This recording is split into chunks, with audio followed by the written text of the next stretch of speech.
ಇಡೀ ದೇಶವೇ ಕಾಯ್ತಾ ಇರೋದು ಇವತ್ತು ಪ್ರಧಾನಿ ನರೇಂದ್ರ ಮೋದಿ ಅವರು ವ್ಯಾಕ್ಸಿನ್ ವಿಚಾರಕ್ಕೆ ಸಂಬಂಧಪಟ್ಟ ಹಾಗೆ ಘೋಷಣೆ ಮಾಡ್ತಾರಾ ಅಂತ ಹೇಳಿ ಭಾರತಕ್ಕೆ ಆಕ್ಸ್ಫರ್ಡ್ ವ್ಯಾಕ್ಸಿನ್ ಪೂರೈಸೋದಕ್ಕೆ ಮೊದಲ ಆದ್ಯತೆ ನೀಡಲಾಗ್ತಾ ಇದೆ. ಭಾರತಕ್ಕೆ ಆಕ್ಸ್ಫರ್ಡ್ ವ್ಯಾಕ್ಸಿನ್ ಅನ್ನ ಪೂರೈಸೋದಕ್ಕೆ ಮೊದಲ ಆದ್ಯತೆ ಈಗಾಗಲೇ 40 ಮಿಲಿಯನ್ ಡೋಸ್ ಉತ್ಪಾದನೆಯನ್ನ ಮಾಡಲಾಗಿದೆ. ಭಾರತಕ್ಕೆ ಆಕ್ಸ್ಫರ್ಡ್ ವ್ಯಾಕ್ಸಿನ್ ವಿತರಣೆ ಕೂಡ ಆಗುತ್ತೆ, ಪೂರೈಕೆ ಆಗುತ್ತೆ. ಸೆರಮ್ ಇನ್ಸ್ಟಿಟ್ಯೂಟ್ನ ಅಡರ್ ಪೂನಾವಾಲಾ ಈ ಮಾಹಿತಿಯನ್ನ ಕೊಟ್ಟಿದ್ದಾರೆ.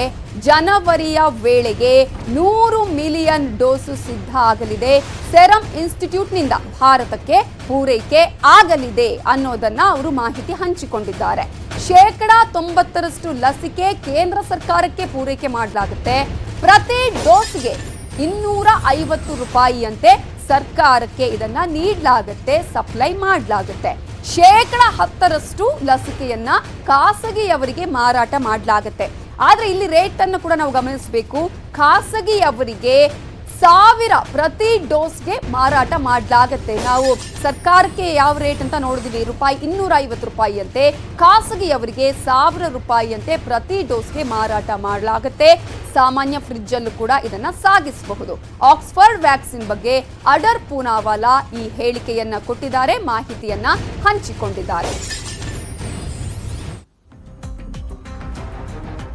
ಭಾರತಕ್ಕೆ ಒಂದು ಸಿಹಿ ಸುದ್ದಿ ಇದು. ಅಡರ್ ಪೂನಾವಾಲಾ ಅವರು ಈ ಮಾಹಿತಿಯನ್ನ ಹಂಚಿಕೊಂಡಿದ್ದಾರೆ. ಸೆರಮ್ ಇನ್ಸ್ಟಿಟ್ಯೂಟ್ನಿಂದ ಪೂರೈಕೆ ಆಗಲಿದೆ ವ್ಯಾಕ್ಸಿನ್ ಅನ್ನುವಂತಹ ವಿಚಾರವನ್ನ ಹೇಳಿದ್ದಾರೆ. 90% ಕೇಂದ್ರ ಸರ್ಕಾರಕ್ಕೆ ಪೂರೈಕೆ ಮಾಡಲಾಗುತ್ತೆ ಅನ್ನುವ ವಿಚಾರವನ್ನು ಹೇಳಿದ್ದಾರೆ.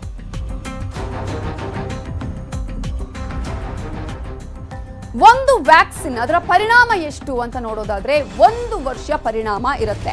ಒಮ್ಮೆ ವ್ಯಾಕ್ಸಿನ್ ಅನ್ನ ತೆಗೆದುಕೊಂಡ್ರೆ, ಒಂದು ಸಲ ಈ ವ್ಯಾಕ್ಸಿನ್ ಅನ್ನ ಪಡೆದುಕೊಂಡ್ರೆ 1 ವರ್ಷ ಸಮಸ್ಯೆ ಇಲ್ಲ ಅಂತ ಹೇಳಿ ದೆಹಲಿ ಏಮ್ಸ್ ಮುಖ್ಯಸ್ಥ ಡಾಕ್ಟರ್ ರಣದೀಪ್ ಗುಲೇರಿಯಾ ಅಭಿಪ್ರಾಯವನ್ನ ಪಟ್ಟಿದ್ದಾರೆ. ಬಹಳ ಇಂಪಾರ್ಟೆಂಟ್ ಕೂಡ, ಯಾಕಂದ್ರೆ ಇದರ ವ್ಯಾಲಿಡಿಟಿ ಎಷ್ಟು ಟೈಮ್ ವರೆಗೂ ಕೂಡ ಇದು ಇರುತ್ತೆ ನಮ್ಮ ದೇಹದಲ್ಲಿ ಅನ್ನುವಂಥದ್ದು ಬಹಳ ಇಂಪಾರ್ಟೆಂಟ್ ಆಗುತ್ತೆ. ಅದೇ ಕಾರಣಕ್ಕಾಗಿ ಇದರ ಮಾಹಿತಿಯನ್ನ ಕೂಡ ಹಂಚಿಕೊಂಡಿದ್ದಾರೆ ಡಾಕ್ಟರ್. ಒಂದು ವ್ಯಾಕ್ಸಿನ್ 1 ವರ್ಷ ಪರಿಣಾಮ ಬೀರುತ್ತೆ ನಮ್ಮ ದೇಹದಲ್ಲಿ. 9 ತಿಂಗಳಿಂದ ವರ್ಷದವರೆಗೂ ಕೂಡ ಪರಿಣಾಮಕಾರಿಯಾಗಿ ಅದು ಕಾರ್ಯನಿರ್ವಹಿಸುತ್ತೆ. ಕೊರೋನಾ ಹರಡುವಿಕೆ ತಡೆಯುವಲ್ಲಿ ಇದು ಬಹಳ ಸಹಕಾರಿಯಾಗುತ್ತೆ. ವ್ಯಾಕ್ಸಿನ್ ಇಂದ ಕೊರೋನಾ ಚೈನ್ ಬ್ರೇಕ್ ಆಗಲಿದೆ. ವ್ಯಾಕ್ಸಿನ್ ಬಂದ್ರೂ ಕೊರೋನಾ ಹೋಗಲ್ಲ, ಬಟ್ ಕೊರೋನಾ ಪರಿಣಾಮ ಕಡಿಮೆ ಆಗಬಹುದು.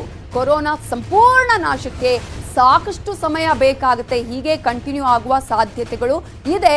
ಆದರೆ ವ್ಯಾಕ್ಸಿನ್ ಬಂದ್ರೆ ಅದು ಚೈನ್ ಬ್ರೇಕ್ ಆಗುವ ಸಾಧ್ಯತೆ ಇದೆ ಅನ್ನೋದನ್ನ ಹೇಳಿದ್ದಾರೆ.